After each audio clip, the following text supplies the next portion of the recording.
With me today on the panel is Glenn Osterhage, also part of the Fee and Revenue Branch.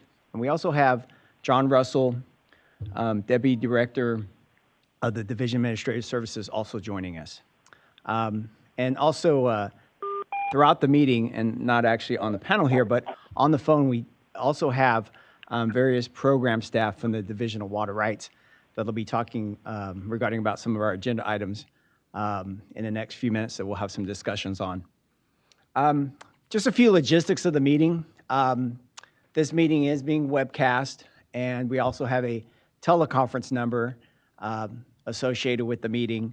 Let me just go over that number. It's on the agenda, but the teleconference number is 1-888-273-3658. There's also a participant code, which is 300828. And again, that number is listed on the agenda. The agenda was sent out on our LIRIS list, so if you've signed up for your LIRIS list, you would have received the agenda.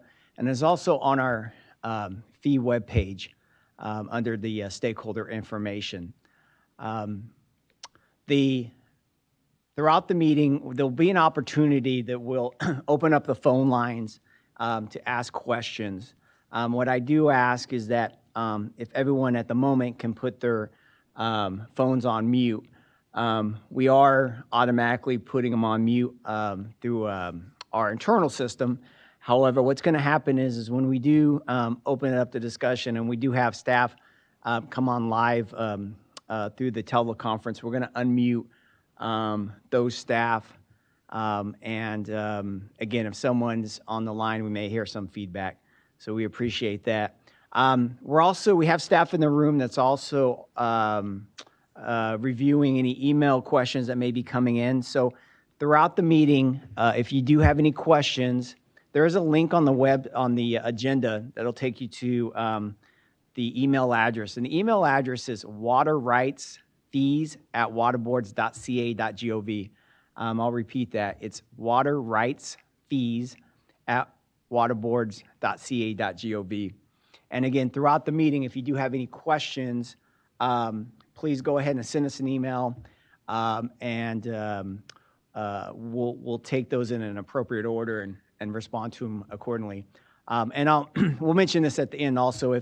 If after the meeting, if you have any questions, please go ahead and send us those questions using that email address. So looking at the agenda, I'm going to pass this on to Glenn here in a moment, but we'll talk about the budget cost drivers. That'll be attachment 1. And then we have several different proposals. Some of them have been discussed in the past at our June meeting. Some of them are associated with AB 658, the 5-year temporary permit filing fee, attachment 2. We had some discussions about this proposal back in June. The California Department of Fish and Wildlife fee proposal, attachment 3. We had some discussions about this. But we at our June meeting, we didn't have a full proposal, so staff's gonna lay out a fee proposal for that item.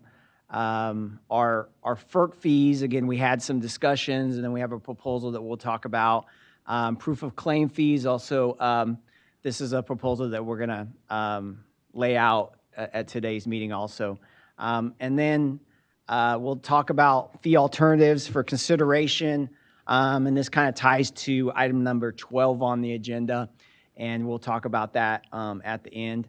And then again, of course, we'll have an open discussion, and then at this point is we will be opening up the phone lines, and again, taking questions, and again, responding accordingly. One thing I will say is that in this process of doing this webcast, there potentially could be some delay in what we're presenting and what you hear. We've had some feedback where some of our stakeholders or some of the those that are online do get the information immediately, and then some people have said there have been a little bit of a delay. So we'll do our best to pause at times. And so if you do see us maybe pause for a second, we're just trying to kind of catch up on the delay process that may be taking place.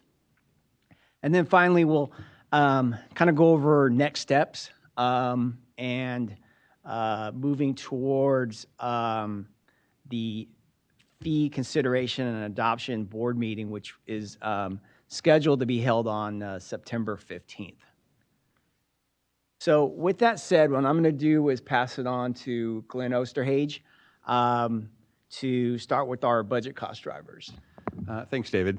I do want to add that although this meeting, like our previous ones, are webcast with a teleconference call-in number, we are going to look to future ones, and our next one would probably be late February, early March, to use the Zoom platform. Most of you are familiar with that through our board meetings. Our fee branch, we're actually using a Zoom for the first time this afternoon related to a different program. So we're going to kind of get our kinks out of the way with that program. But we will look to try to get a little more interactive using, again, a Zoom-type platform going forward. Because as David said, if you're on the webcast, what you're seeing on the screen, you could have a 2 or 3 second delay, but we've heard some people, depending on their internet connection, could have a delay of a couple of minutes. So with that, I'm going to ask that we go to attachment 1.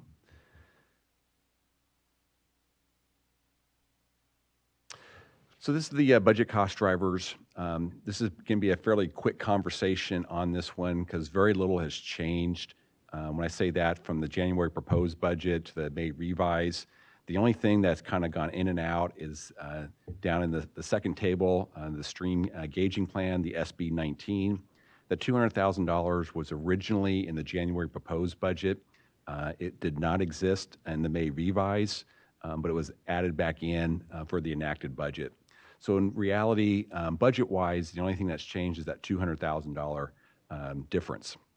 Now, after the enacted budget, a lot of people are aware of the fact that the governor asked and been negotiated through the unions for a salary reduction for state workers. I don't know if all unions have agreed to it, but I know a vast majority have.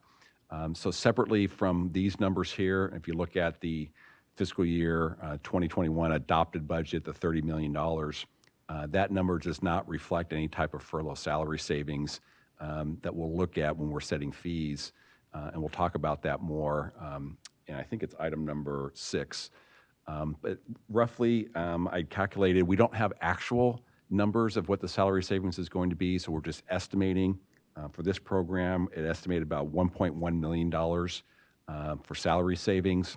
So if you do the math, it's kind of looking at 29.3 would be the target number of expenditures for the year.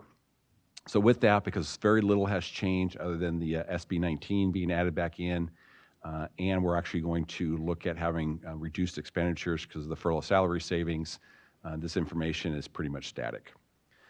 So with that, before, I put item 6, we're talking about fees as they relate to the non-FERC side of the house. I'm going to hold that conversation to the end. We're going to pass this off to program staff. As David indicated, we go to the agenda items. Different program staff will talk initially about Agenda 3. There's 2 different attachments that are going to be addressed there. The first one is the 5-year temp permit filing fee. That was proposed or discussed in June. The information is the same coming forward. Staff's just going to review that again for anyone who may not have been on the call in June. And then we'll also show the California Department of Fish and Wildlife fee proposal. We'll be collecting the fee for them and then sending it off. So I believe, Shelby, if you're on the line, we'll go ahead and open up the phone lines here. And if Shelby, I think, or unless another staff member, will go to attachment 2 and go ahead and go through that proposal. Great. Yes. Thank you for that introduction.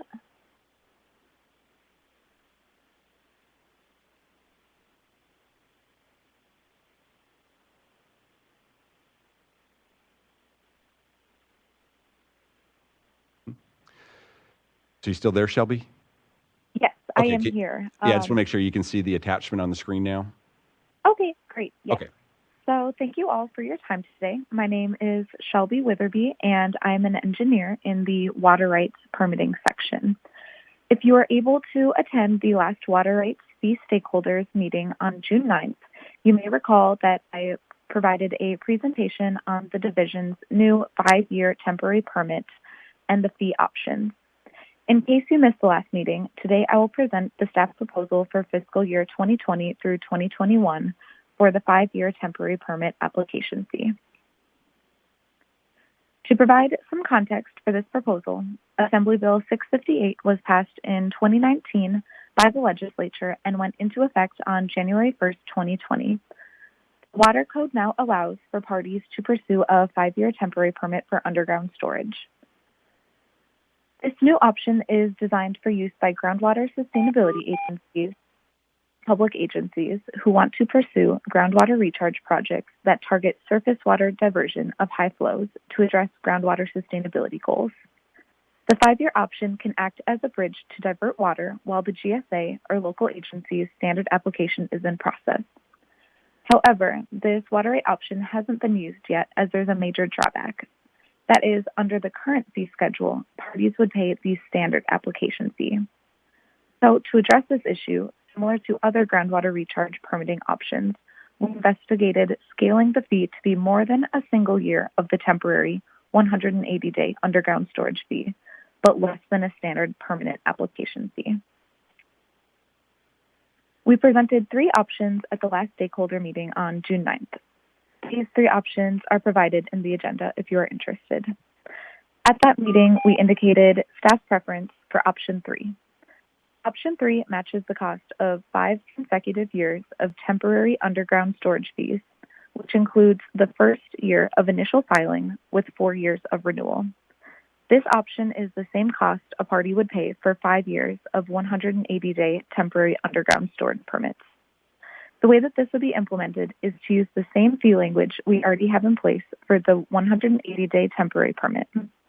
In practice, parties would pay the application fee and 4 years of baseline renewal upfront, and then pay the difference in renewal fee based on actual amount diverted. We are here today to let you know that we continue to support the recommendation of option 3. At the last stakeholder meeting, we received verbal comments related to CEQA requirements and quantifying the true cost of an application review. To reiterate on these topics, environmental review is required, and with the 5-year permit being a new option, we are committed to tracking staff effort as applications are received and updating the fee accordingly. We also indicated that the division was open to receiving input up after the meeting and received no additional comments. We have recently added a lot of new content to our groundwater recharge website on the new 5-year temporary permit pathway for those that are interested. As part of that effort, we also added an improvement to our application form, consisting of the supplemental form that is specific to the 5-year application. If you're interested, please note the web address shown on this slide. And so next, I am going to shift gears to the Cdfw fee. If you can please transition to that page. The topic is still the new 5-year legislation, but now I'll discuss both the temporary permit application and the temporary petition request, and specifically the new California Department of Fish and Wildlife fee. As part of the 5-year temporary water right permit application or change petition process, applicants or petitioners are required to consult with the California Department of Fish and Wildlife, or Cdfw, prior to submittal of the form to the Division of Water Rights. Assembly Bill 92, also known as the Public Resources Omnibus Trailer Bill, was recently signed on June 29th, and thus we weren't able to get started engaging on this proposed fee as early in the stakeholder process as we normally try to. Here, the bill now requires the Division of Water Rights to set the fee schedule for these actions through an estimation by the State Board, in consultation with the Cdfw, of the amount necessary to recover costs incurred by the department. Over the last several weeks, we've been working diligently on this issue with Cdfw and are ready to present the proposed option to you today. In the agenda, we included the table shown here, which provides the proposed Cdfw processing fee for their review of an application or petition. The Cdfw fee will be due at the time of filing and is in addition to the previously discussed Division of Water Rights application filing fee, or the existing petition filing fee, which remains the same. They are proposing a tiered structure of $3,000 plus 10 cents per acre foot for projects under 10,000 acre feet, and $5,000 plus 10 cents per acre foot for projects greater than 10,000 acre feet. As a reminder, this is an additional fee to our application fee, but submitted at the same time and only applies to the 5-year temporary permits or petitions. Additionally, it is separate and additional to the other $850 Cdfw fee that is paid on all applications and petitions for stream flow protection standards. As with the board's approach on our fees, since we haven't received any 5-year temporary permits or petitions, Cdfw also doesn't have any experience processing these yet, and like us, they will monitor the fee once it goes into effect and compare what they actually experience and bring back proposals to revise the fee in coming years as needed. And so with that, I'd like to open the floor to any questions or input that participants would like to provide today.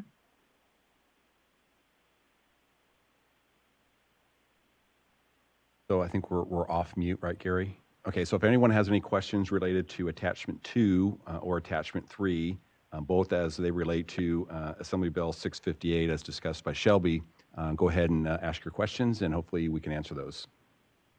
Hi, this is Bob Gore. Since the policy goal and governor's strongly worded pursuit of recharge and in support of Sigma is to encourage it, don't you think option 1 is a better choice because it's generally a lower fee and it doesn't subsidize any competing interests?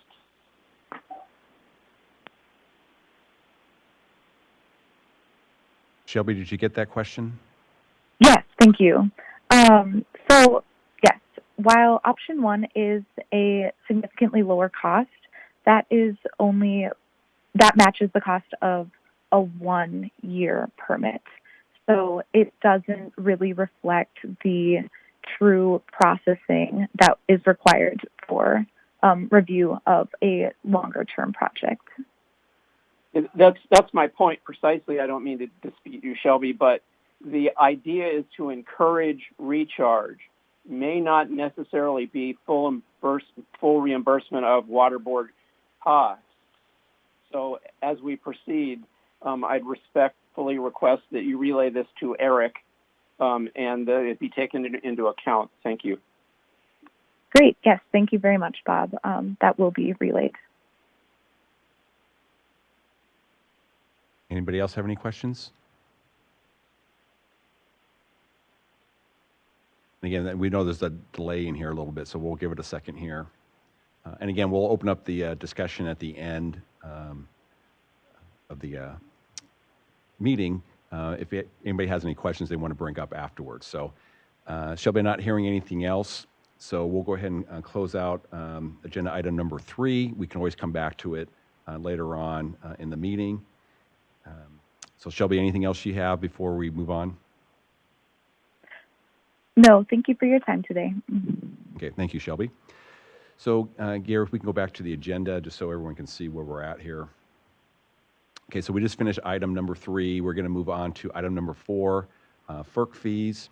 Again, program staff, Anne Marie, I believe you're on. You're going to present related to attachment number 4.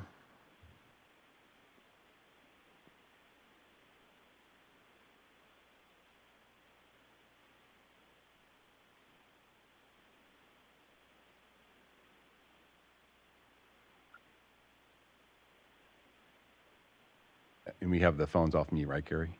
Okay, so Anne Marie, are you out there to present this one? So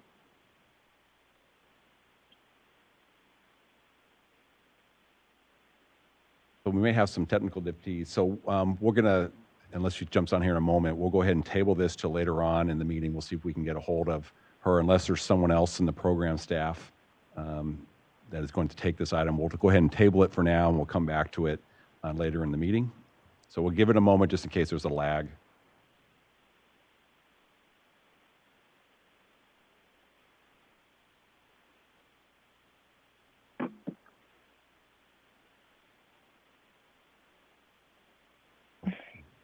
So we'll go ahead and, like I say, skip over item number 4. We'll come back to that if we can get a hold of the program staff to present that one. We'll jump down to agenda item number 5, which is attachment number 5, related to the proof of claim fees. And Connie, are you on the line to go over this one? Yes, good morning. I am. Can you hear me? Yes, thank you, Connie. Great. So if you could bring up agenda item 5, attachment 5. Good morning, everyone. My name is Connie Mitterhofer. I'm a program manager in the Division of Water Rights. Agenda item 5 talks about the proof of claim fee for statutory adjudications. To give you some background, the State Water Board, when conducting a statutory adjudication, notifies potential water right claimants. Those claimants then fill out a proof of claim form, and the board investigates those claims of right. As part of the process, the board collects a fee, which is currently set at $500 and was last updated in 2003. That fee serves as a down payment to the total cost of the adjudication, as the fee is collected up front. The board then, following submittal of a final order of determination to the court, which is typically several years out, then determines the entire expense it has occurred in conducting a statutory adjudication. That expense, assuming that it exceeds the proof of claim fees collected, is equitable apportioned by the board and recovered from the parties to the proceeding. So the board may also order interim or partial payments by parties during the course of the adjudication. Staff has investigated 3 options. The first option is to maintain the current proof of claim fee.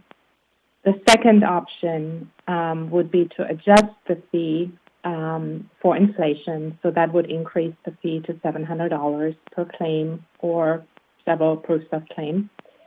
And then the third option, which is the staff recommendation, has 2 tiers. The first tier would be to increase the fee to $1,000 for those claims less than 1,000 acre-feet per year or 1,000 acres of riparian land, and increase it to $10,000 for those claims that exceed 1,000, that are equal to or exceed 1,000 acre-feet per year or 1,000 acres of riparian land. So the justification or explanation for potentially increasing this proof of claim fee is that it was last updated in 2003. It really no longer represents the true cost of conducting a statutory adjudication, and increasing the fee as proposed better reflects the amount of staff efforts and costs for investigating these initial claims and the greater resources expended on large water right claims. It also reduces the need for additional time and resources to undertake partial cost recovery during the adjudication process, and better balances the recovery of costs to reduce the lump sum payment that would be due at the conclusion of the adjudication. So the staff proposal per se is not really an increase in fee. Rather, it represents a change as to when the costs are passed on to the water right claimants and parties to the adjudication. While the proposed modification would increase some of the upfront costs, it would reduce the bills at the end of the process. So that concludes my part. Believe you, the way that this is handled is we open up the floor for questions. Is that right, Glenn? Yes, if anyone has any questions related to item number 5, proof of claim fees, and attachment 5, we'll open up the floor here for questions.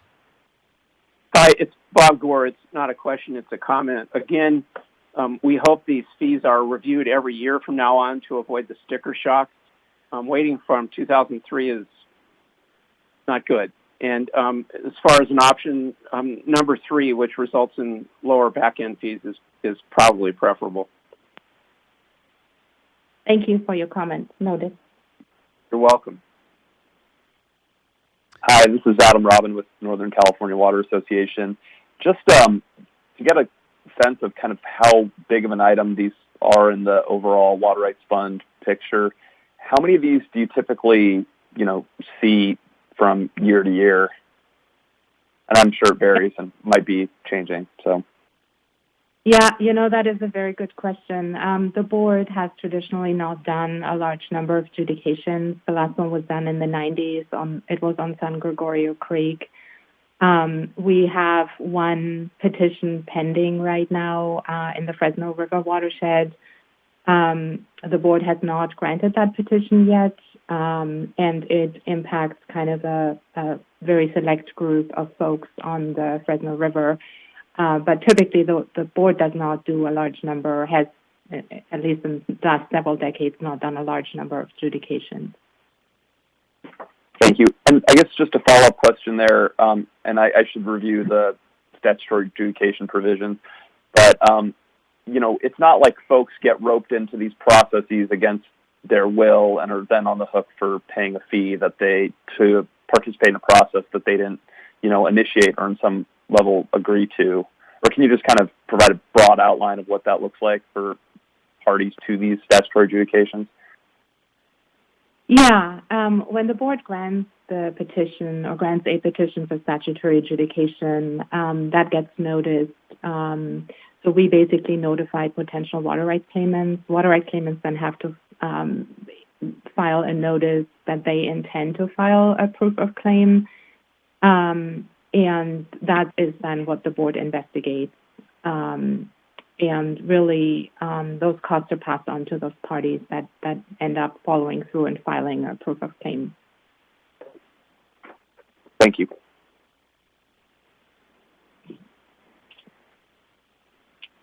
Any other stakeholders have any comments or questions related to this topic?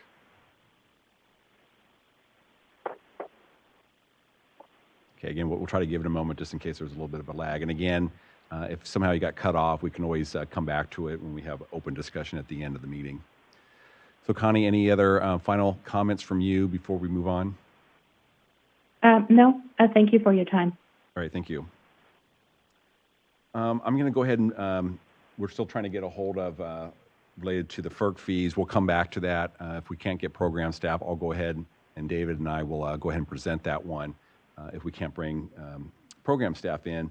So we're going to drop down to agenda item number 6, go into a very short slide for attachment number 6. So what this is kind of ties into the cost drivers. I didn't footnote it here. I'd had it on our morning meeting this morning with water quality programs. I want to explain how we're forecasting out into the budget years and what's driving some of the costs into the future years. So we did mention for the current fiscal year of 2021, the enacted budget does not reflect furlough salary savings. We're estimating what those savings would be. And so we're taking that out of our allocation expenditure numbers for this year. The salary savings that are negotiated with the union is for 2 years. So those salary savings do carry over into what we're calling budget year 1.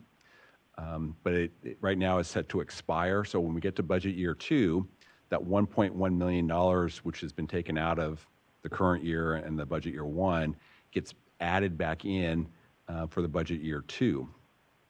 Also, with both budget years, we do anticipate some state costs going up. So salaries are going to be frozen for the budget year 1. But I did add in, I used a 2.5% just general increase. Normally, we say our costs go up 4 to 5% on a yearly basis. Because salaries are not going to go up, I kind of dropped that down to 2.5. It's just a forecast on my part. It may be a little high, maybe it's more like 2%, but we had to throw in a number there just to show that costs will go up in the budget year. And then as I indicated in the budget year 2, it also has another 2.5% general increase. It has the $1.1 million of salary savings being added back in. And then I also added in a 3% salary increase. I can't speak of what will be negotiated with the unions in future years, but just in case there is negotiations that increases salaries after this 2-year freeze, I just added in a percentage. It may not happen, so the budget year 2 number could be a little bit lower if salaries are just going back to what they currently are after the salary savings. But if there is increase in salaries, we want to capture more the conservative side just in case. So these numbers do have a lot of assumptions built into these. For this fund, the Water Rights Fund, our fund reserve, we're fairly comfortable with our projections of what our fund reserve is going to be. A number of you may have participated in our water quality meeting earlier this morning where we have a lot of uncertainty in that program. So this program, we are looking at a fund reserve targeting of 5 to 10% as our normal target. So we are projecting what our fund reserve is, using that into our fee calculations. So what this really comes down to in our three options is if we don't raise fees, which is option A for the current year, obviously those costs get deferred. We don't get rid of them. We just say we're going to push those increases into the future years. That's why budget year 1, budget year 2 are both in the almost 10% range if we try to average that out. Option B says if we raise our fees 3%, which is about half of what's actually needed, you'll see that the budget year 1 and 2 come down to the 7.5% range. And the third option, I know no one really wants to have fee increases, but in order to mitigate it or to make it more consistent for a number of projected years, we could do roughly 6% fee increases current year and plus the 2 budget years, just to show if we increase more now, we have less of an increase next year. So we didn't go to the detail that's normally provided here of saying, okay, for the non-FERC fees, at the acre foot charge, what is it today? What would it be on one of these percentage charts? We're kind of looking for feedback from the fee payers or the regulated community if there's any preference. I'm just using the term they want to roll the dice with no fee increase now and knowing there's going to be larger increases on future years, or do we want to go ahead and increase fees a little bit now to mitigate future years, or do we want to go to a more of a balanced approach over the next few years? And once we have an idea of what we want to do, we'll generate more detailed information, actually, when we go to the board, of what the impact is to all the different components of the fee. I'm going to pass this over to David. He has more of a background on the water right side as far as all the different components, if David wants to add in anything. Yes, let me just add a couple points here. And Gary, if you could go back to attachment 1, and we'll just toggle back probably between these two. And as Glenn presented earlier, looking at this chart here under the budget allocation, so the net difference based on the adopted budget, based on kind of the starting point of the budget in 1920 is about $2.6 million. And as Glenn mentioned, although it's not built into this number, we've calculated about $1.1 million of furlough savings that we anticipate that'll hit the budget process. So what's really happening is that the program's going up by about $1.5 million. And so, of course, now we're looking at ways, okay, how do we generate $1.5 million? So if Gary, if you go back to the next, slide we were just on. And so what we're saying here is, and Glenn kind of touched on this, looking at the current year, and knowing, of course, with COVID-19 and the issues with the economy and things like that, we are proposing we're proposing an alternative here that shows a 0% increase. But that doesn't mean, of course, the 1.5 doesn't go away. And it also means that internally, we have to manage and figure out a way to meet that shortfall. And as we mentioned in our water quality program, basically what that means is we have to find a way to kind of reduce our expenditures in-house, which basically means that we look at our budgeted positions and we hold vacancies basically, and so we have to hold a number of vacancies. And the number is roughly about 14. We have about 100 positions that are funded in the Water Rights Fund, and so that the 14 basically gets us close to, again, that $1.5 million shortfall over a year span. Now, what the increases, what Glenn said is, now if we do a 3% increase, then we don't have, we can reduce that amount of our vacancy rate, and we don't have to hold as many positions open. And then finally, what option C is saying is basically, well, if we do the full fee increase, then we can look at, ensuring that all the water rights fund is able to do their normal hiring. And then as Glenn mentioned, then we have to kind of look at a way then how we spread this off, right? If we decide to do increases, traditionally we look at, and the two big components of the program is, we have the license, permits, application side of the house, and we have a base and a per acre foot charge.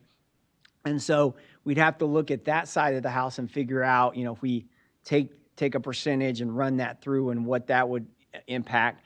And then we also have our FERC program, and we have staff that are associated with the FERC program, and we have a different fee structure for that program also. And so we'd have to look at kind of what the impacts of, the increased cost to that program also, and make a determination of what that percentage would look like. This is, again, just kind of the overall kind of general percentage of revenue that we would need to kind of balance our books. And as kind of Glenn mentioned, and as we've said in our other programs, we are looking for feedback. And it's basically, and we've kind of discussed this, as if, if we don't do any fee increases, or if we minimize our fee increases, it just basically means that there's additional costs and additional increases as the starting point in next fiscal year. And so definitely we're looking for feedback, comments, and that's kind of the breakdown between the fee alternatives and then kind of the total cost that was kind of shown in our budget cost drivers. So with that, I'm not sure if we had any email questions related to this one, or if we have any phone comments related to the options that we've presented here on number 6. Okay, we have one email. It's Bob Gore. Okay, go ahead, Bob. It's Bob Gore. I sent you 3 email questions. My apologies, Glenn. On the fee itself, a flat 0% increase over the next 3 years would be great. But given your alternate reality, it's probably better to be able to budget a known quantity, and that would be a flat 5.7. Might be best. I'm sure our colleagues have different opinions, but that's my 2 cents. And again, I've got 3 questions via email. Thank you. Okay, so we'll go ahead and go through the email questions for Bob. All right, question from Chuck White. Oh, first of all, from Chuck. Okay. Why did water quality fees assume a cost savings for furloughs, but water rights appears to deal with furloughs differently?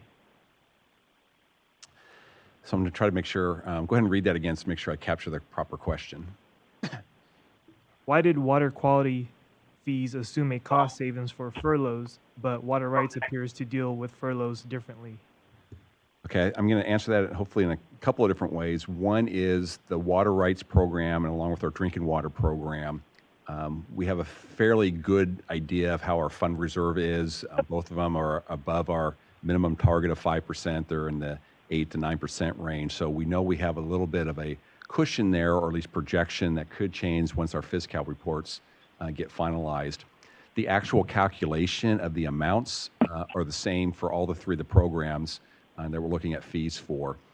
We went through an issue, our project with our budget office, trying to estimate the amount of savings that would be across the programs. Obviously, water quality, the WDPF programs, it's a much larger fund, $170 million roughly, versus the water rights, which is $25 to $30 million. So the numbers are going to be different, the 1.1 versus 7.4. Both of them, we did subtract it in from our baseline. The water quality programs, Chuck, and we can always talk on this offline if you want to. There's 6 or 7 different programs that we all have to work on independently within a broad spectrum.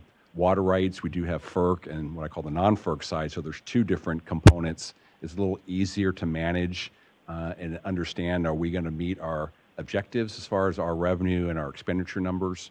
Where the WDPF, the Waste Discharge Permit Fund, we have the waste discharge requirements, MPDS, stormwater, land disposal, ag lands, confined animals. I'm sure I missed one in there somewhere. There's a lot of different parts in there. Each one is kind of going on its own as far as our targeted budget. So it's a different I want to say beast to put our hands around the water quality side versus water rights, where it's more contained, more self-sufficient, and it's easier to make sure that we're projecting our numbers accurately. And I just wanted to add, I mean, what we're displaying on attachment 1 was what matches the enacted budget.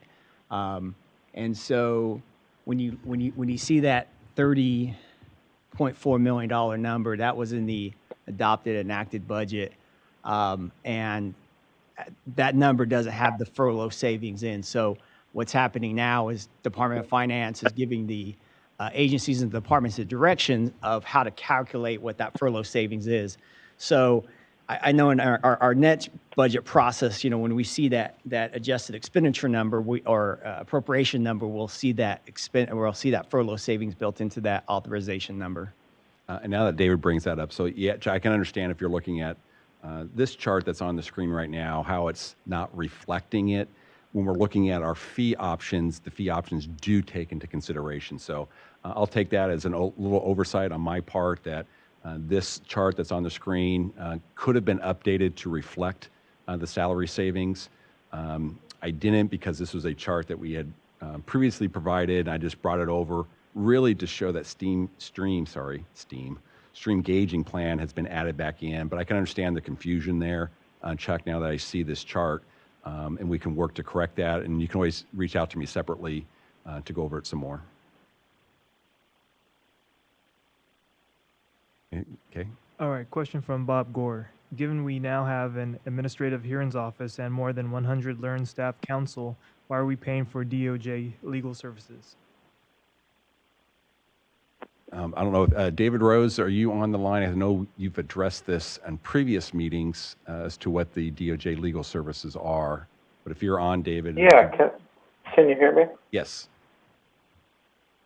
Yeah, it's in the water code that the Attorney General's office represents the water boards in any and all litigation. So that's what we pay for. What expenses are DFW passing through the applicant? So Department of Fish and Wildlife, I believe there's no cost being passed through to us. We're just collecting the fee for their program, and we'll have a MOU, I believe, that'll be in place to transfer the funds over to them. I'm not sure if program staff can dive into more. There is a very minimal staff oversight. We have a little administrative cost to actually put this together and maintain it on a yearly basis. But as far as that, the costs for CDFW are not coming over to the water board. We're just collecting the fee on their behalf. So I don't know, Shelby, if you're still on the line, if you're able to address that specific question in a little bit more detail, maybe. And this is Amanda Montgomery, that also works with Shelby in the permitting program. I would just say that you're correct. This fee for CDFW is for their review of the application or petition form before it's submitted to us. It's basically a consultation. So it's their costs, and they have made an estimate for this first year, and then we'll adapt as actual projects come in. Thank you, Amanda. So that's all we have. You have another part for Bob's question there, Gary? Yeah, last part. Can we please, prior to September 15th meeting, have an apples-to-apples status report on the result from the 7 PYs we added in a 2016-17 BCP, specifically the backlog reduction from the number listed on page 3 and the additional water storage capacity developed as a result of boosting insurance of new water rights permits as noted on page 5. BCP titled Water Rights Permitting and Licensing Augmentation. So this is Amanda again, and I would note that we did provide information to Mr. Gore in response to the last stakeholder meeting that we believe meets the intent of what was asked for in the BCP.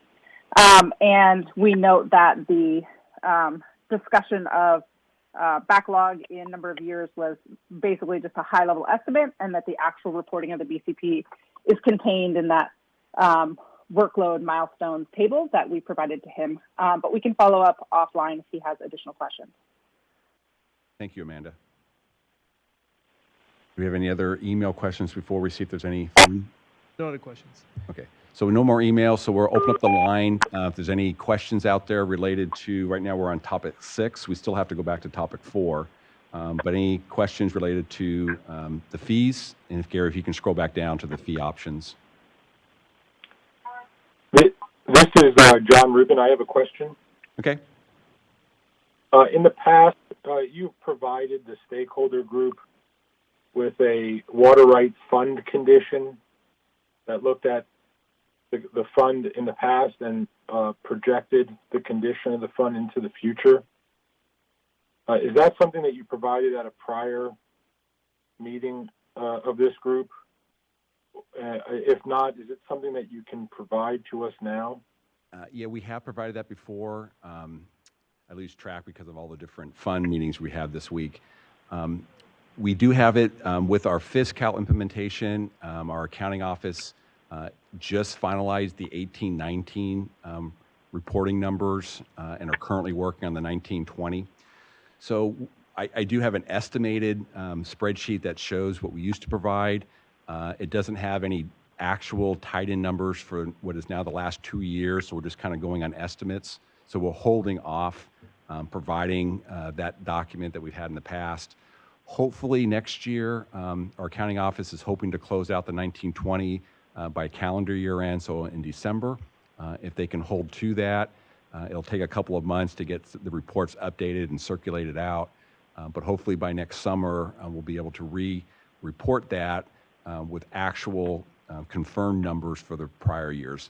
I just don't want to put a report out there that has a lot of assumed numbers. I did say we're fairly confident in projecting what our fund reserve is, but there's a lot of, if you look at my spreadsheet, there's a lot of colors, so I'm waiting to update actual numbers. So we'll provide that in the future once we get our Fiscal database caught up to real time. Is there a reason why you were able to do it in past years and not this? It's just a very helpful tool, particularly when you're asking questions like you posed here about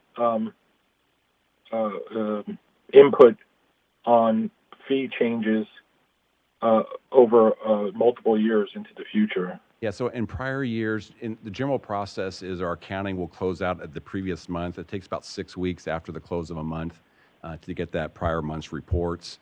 We get to year end, so when we close out June 30th, normally in the early to mid-August, we have our final June report that captures the initial close of the year, and then they go through another month of closing out and doing the adjustments. We haven't actually been provided that report now for almost 2 years, so we're just using estimates of what expenditures that we're kind of showing, and then also revenue basing off of invoicing applications. So again, we're just hesitant, or I'm hesitant to actually publish that report because we don't have the true monthly or yearly information now. So in prior years, it was within about 6 weeks, maybe 2 months for year end that we actually had validated data so we could provide that fairly comfortably. Right now, it's been a while now since we've had the finalized reports. We're just waiting for our accounting to get caught back up. Hopefully it'll be next year and we can provide that data again.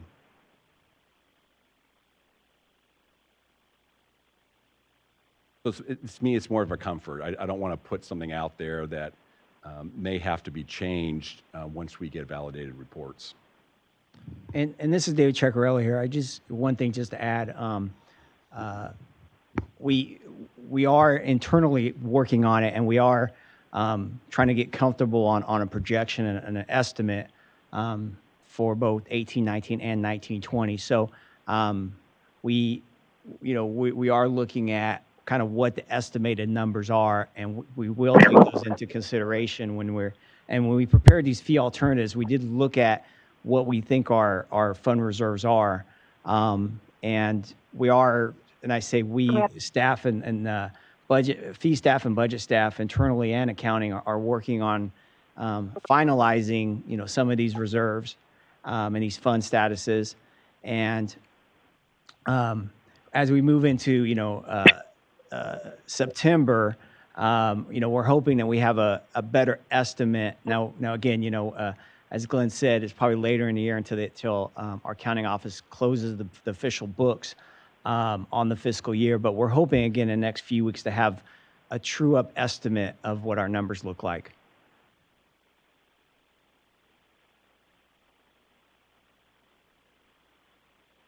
Any other questions as it relates to item number 6 in we call them fee alternatives, but really it's percentage impacts going into future years? Glenn, this is Adam Robin, and thank you for that last conversation. If I understand that correctly, it basically means that we shouldn't expect to see, for all the reasons you outlined, we shouldn't expect to see sort of those more detailed water rights fund condition projections, kind of with the fee options laid alongside them. That kind of, like, I'm looking at last year's, I think, and it runs from FY2018 through to 1920.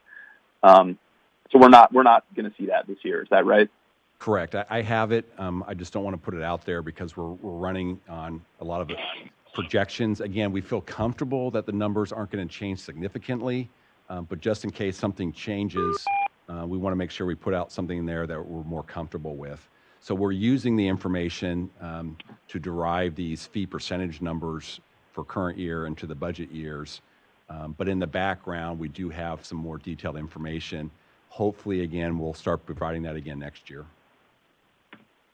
For whatever it's worth, if I'm looking at last year's, and again, this is John Rubin, if I'm looking at last year's correctly, the prior year was an estimate. So it sounds like it might have been similar circumstance this year. It's just a different of approach. Yeah, so when we use the term the prior year, it's probably 98% valid because we're just waiting for what we call our fiscal month. We call it 13. So it's the final correction to the year-end adjustments. If there's contract adjustments, any background, any miscategorizations of charges get corrected. We wait for that final adjustment to come through. So we always say the prior year is a projection, but it's fairly accurate. Things don't change dramatically. What I'm talking about now is I don't have valid numbers for 18-19. I obviously don't have anything for 19-20. So that's 2 years where I don't have any valid reports to fully throw into this form here. So we're using our best guess of what the impacts to the fees will be. But again, we hope to, once we get, we're hoping by December, so again, probably February, we'll start getting reports through the 19-20 year, and then we'll start getting monthly reports for the current year, and we'll be able to true this up and have a better picture as we go into the next budget cycle. Glenn, this is Adam again. Sorry for all these probably remedial questions. I'm just trying to understand. Is this like a Fiscal, like technical issue, or is it literally like is it a technology issue, or is it just a many moving parts issue? Is it focused on the revenue side or the expenditure side? Can you kind of characterize some of that? I hope that's a fair question. I'm going to hand this over to John Russell, our Deputy Director, who has more of a background than I do on the Fiscal side.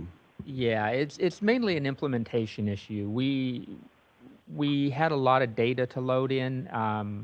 Some of it was a technology issue where, because of the complexity of our budget, Fiscal didn't work exactly how we thought it would. It's a brand new system to us as well. So there's a little bit of a learning curve, but it does take us anywhere from 3 to 5 times as long to work in Fiscal as it did our previous system. So we're hoping to shave down some of that time as we get more familiar with it.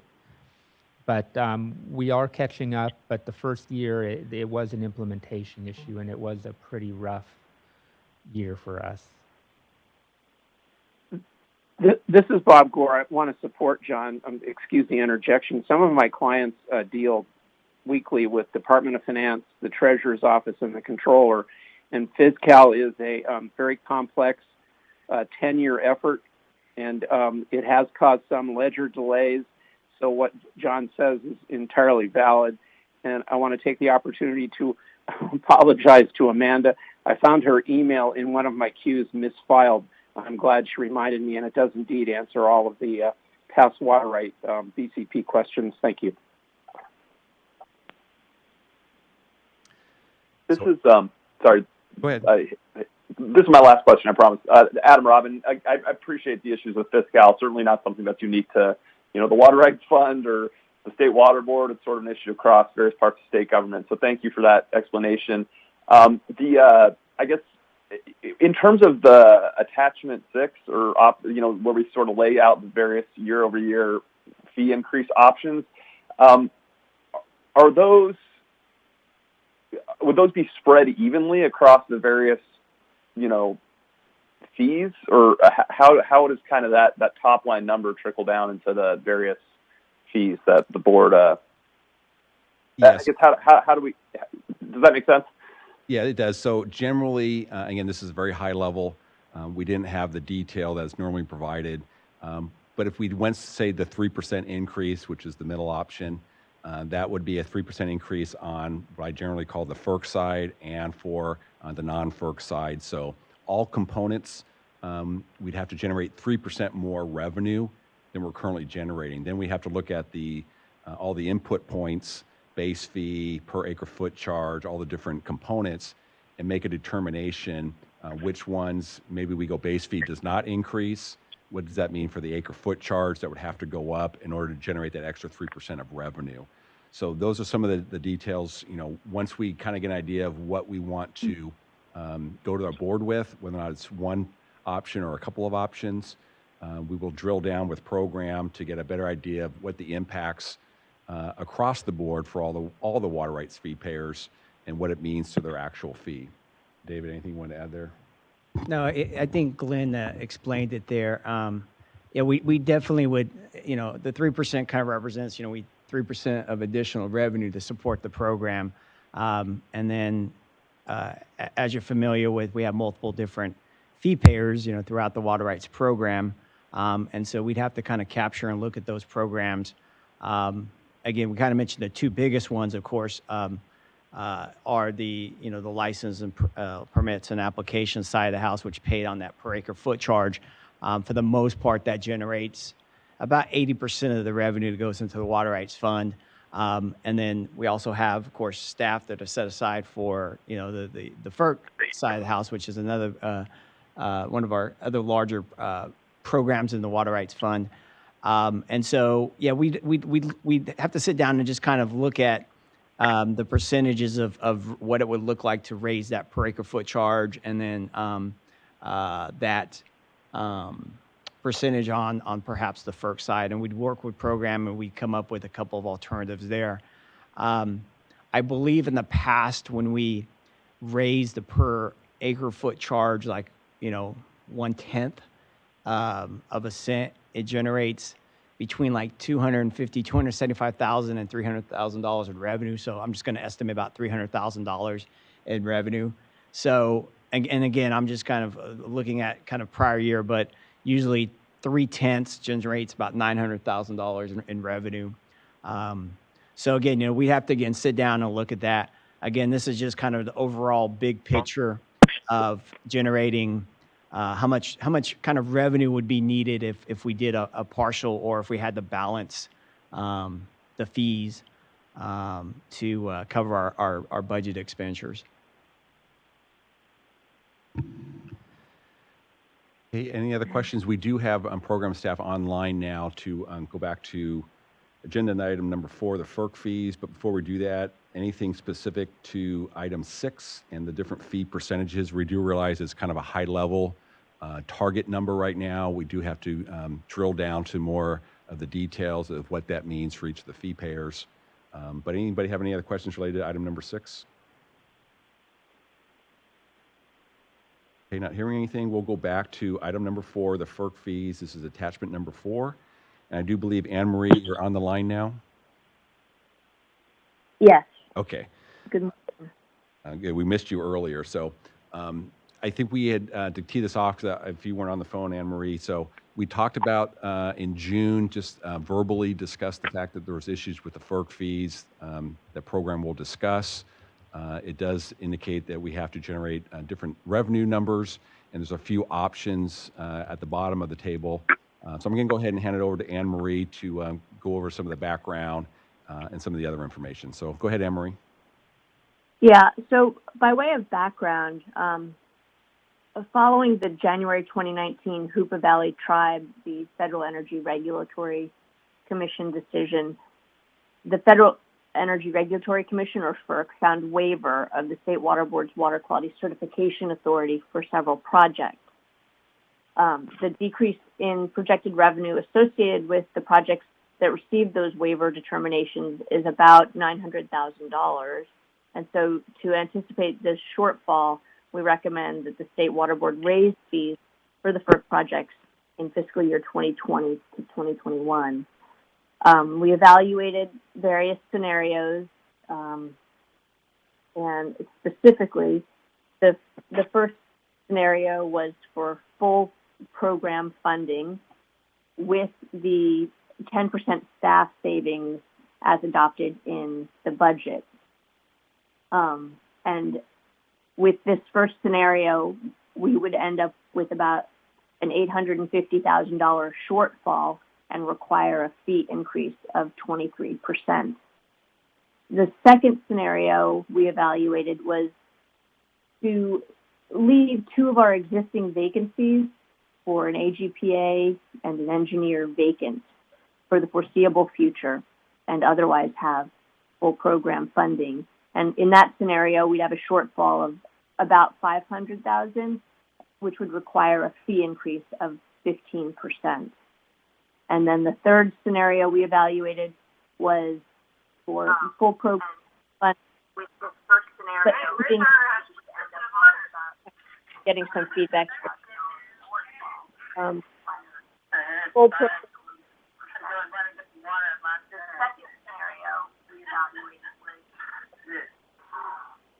Please mute your phones if you're not talking.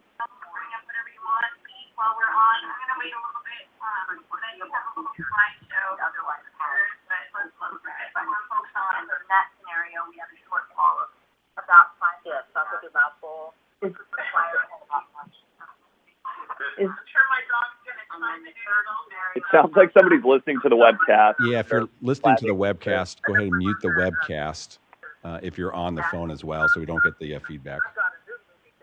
There's that delay.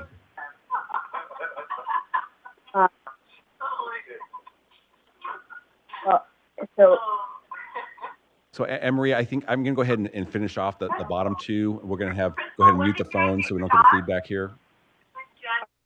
Okay. So sorry, Emery, we cut you off there just because of the feedback. So I'll go ahead and finish off the last portion of that. Hopefully by the time I finish, your feedback and your delay on the webcast will clear itself out so you're not hearing yourself talk on your own phone. So she had indicated on option number one, I already went through that. PLP is personal leave program. It's equivalent to the furlough savings. We need a 23% increase on the FERC side to cover that shortfall. If they kept two positions vacant, this is option number two, an associate governmental program analyst and a engineer position. The shortfall will be roughly $500,000, and they would need a 15% increase to cover that shortage. Or the third option is, again, with the salary savings, wait for the screen to scroll here, but hold just the engineering position open.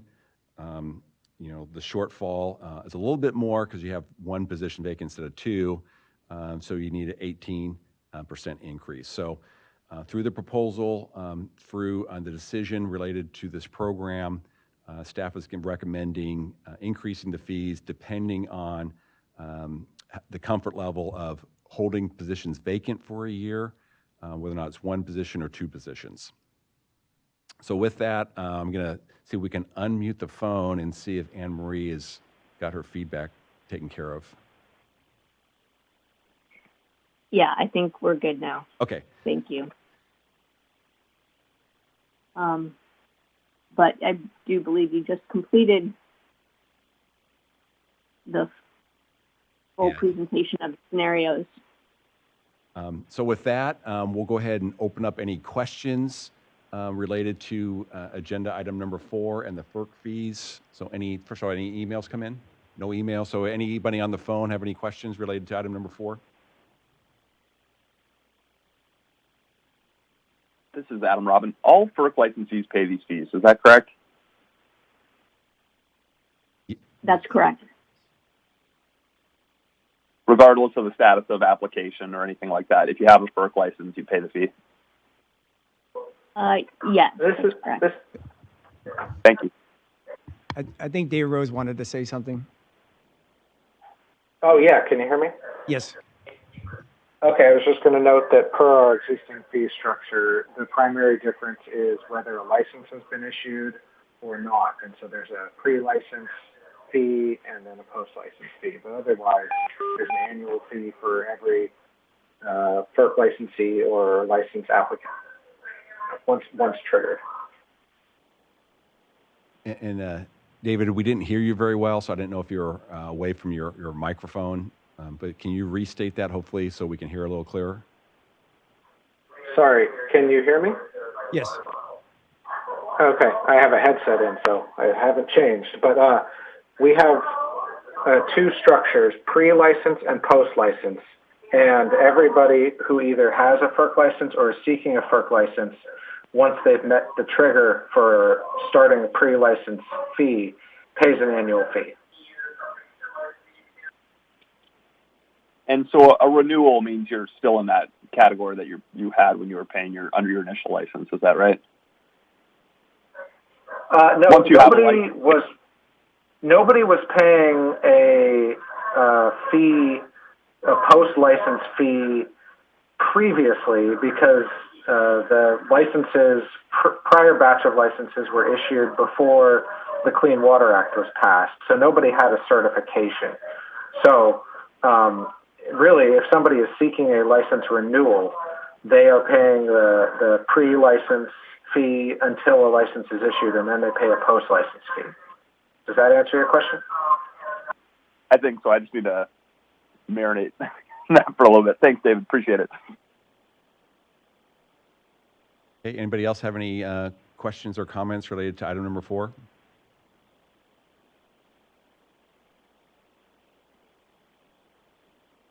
So with that, Anne Marie, any other final comments before we close out this item? No, that takes care of it. Thank you. Okay, well, thank you. Whoops, I put myself on mute accidentally. So I think we now have covered all the main agenda presentation points. We went through the budget cost drivers, which really doesn't change much from previously. We did have the concern brought up that the furlough salary savings were not included in that chart.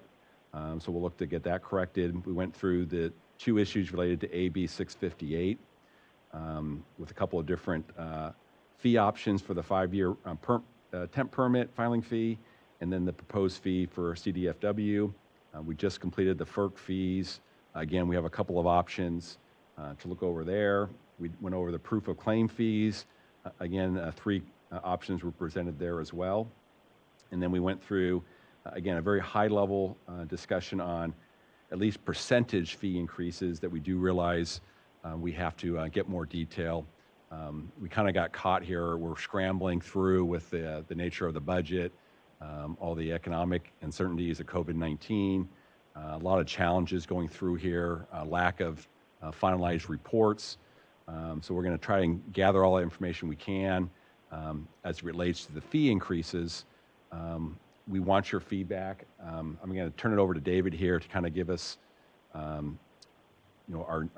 actually, I guess we skipped over open discussion. We went through that. I should say before we go to next steps, does anyone have any general questions or comments before we go into next steps? I almost skipped that part. No emails? Anyone on the phone have any questions? Just general? We're unmuted, right? We're on mute? Okay. Okay, so for this one, we do realize we have some work to do here shortly. David had mentioned we're planning to go to our board September 15th, which is not that far away. We have an internal process that we have to get our board documents together here fairly shortly. It goes through a review process like everyone does through exec, through legal. We do ask that if you have any comments related to any of these options that are presented here, have us to us. I think we scheduled Wednesday is what we did for water quality. So we'll keep it online with our water quality program. Have your comments to us by Wednesday so we can incorporate any of our comments, any feedback if we talk to anybody in exec or the board members. We will have more information, obviously, on staff proposals.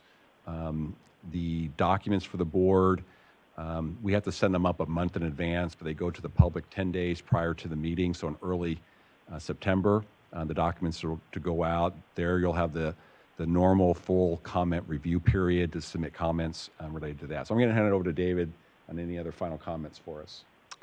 Thank you, Glenn. And I think, Glenn, I think you touched basis on most of it. As Glenn mentioned, Wednesday, August 12th, close of business. If you could provide us any feedback or comments regarding to the alternatives and or the proposals that have been presented today, we'll definitely take those into consideration, and we use those as we're putting together our proposals and our staff's proposals to the board and having discussions with management as we move forward. So again, Wednesday, August 12th of close of business. And as Glenn said, next steps is, the board meeting is tentatively scheduled for September 15th. And 10 days prior to that is when the staff's proposal is presented and made public. And of course, there's a comment period. Most of you probably are familiar with the process right now. All of the water boards meetings or board meetings are in the Zoom format. There's information on our board's webpage on how to participate and how to become a presenter. So I would definitely encourage that in advance you go to the board's website and of course there's again information on how to participate. So I'll just one more final time if there's any final questions. Okay. So again, I want to thank everyone. Can you hear me? Go ahead. This is Nicholas Markovich with Pacific Gas Electric Company. I'm a little bit confused about the statement that all FERC license holders or applicants will be paying the fees that were discussed under item 4. If you're going to have a loss of revenue by FERC waiving water quality certification on some projects, how does that work? So before I don't know if David Rose. Can you hear me? Yeah, go ahead. Okay. Let me try to get somewhere quiet so that I can be heard clearly. Hope that actually bears out. So the problem that the board has is that under our current fee structure, some licensees or applicants would be issued a license that does not include a certification based on FERC's finding of waiver. The intent of our current fee structure is that post-license annual fees continue because we have continued administration of the certification, which has been incorporated into the license. If we have not issued a certification because FERC has concluded that we've waived and FERC doesn't change that opinion or have it overturned in any way, then we won't have ongoing administration of a certification after license issuance. So we will not be charging a licensee under those circumstances. Does that answer your question? I mean, that's going to pose a shortfall because our assumptions have built in annual fees for post-license annual fees for some of those entities, and now we won't have the workload for that, but we have staff based on a number of assumptions and workload that hasn't been completed yet. So we certainly have to work for the staff, but that's what we need to make up. Okay, so you're clarifying the earlier statement that all licensees pay fees, and there'll be some that will not be paying, as you just explained, right? So my earlier statement, if you're talking about Mr. Robbins' question, was in response to what has historically happened. So there's a difference between what has historically happened and what will be happening now that FERC has started finding waiver in some cases. So, I mean, you can think of it as a clarification to my earlier statement, but I was speaking towards what has historically happened. Looking forward, well, up until FERC started issuing waivers post the HOOPA decision, the Water Board's assumption in setting fees was that every applicant or licensee would be paying an annual fee depending on whether they were pre or post licensing, and the fee structures were based on that. Now that some licensees should not be charged fees because staff will not be working on their project post licensing because of a waiver of certification, those will fall out and our assumptions will need to be changed. Does that answer? That's fine. I agree. I agree with that. But I think historically there have been a few instances where projects also received waivers, maybe back in the 80s or 90s, and we're not paying fees either. But I thought the question was more general, and I think you've covered that answer. My one follow-up question, and you can just address this quickly, is if there is waiver, will there be significantly less work by water board staff, and will that not reduce costs that you need to recover? Or you hinted at ongoing work, but I'm not sure if there's a waiver of water quality certification, would there not be significantly less work on those projects as well? So that's a question that we're going to probably figure out over time because, of course, all of this is brand new. The FERC staff the FERC unit has been understaffed historically, and so there is certainly adequate amount of work available for all of them to stay completely busy working on non-waived projects for the time being. Now, if that changes over time because of more waivers or because we had assumed a certain amount of work pre-licensing and a certain amount of work post-licensing and a large number of projects have waiver found, that could certainly change what our assumptions are and what the budgetary needs are. I don't think that is expected to occur in the next fiscal year, but it could occur in a future fiscal year, and we'll be evaluating it. Every year we take a look and make a determination on this. So the FERC stuff is brand new, and we don't know how far exactly that will go, how many projects that will affect. And so, of course, the FERC staff are still working their butts off right now, and so there's plenty of work for them to do on a lot of these projects. Does that answer your question? We will definitely. Thank you very much. I think we'll get to that point. I realize this is in flux and there will be changes coming. So thank you for your answers. Good day. Okay, thanks. So again, thank you, everyone.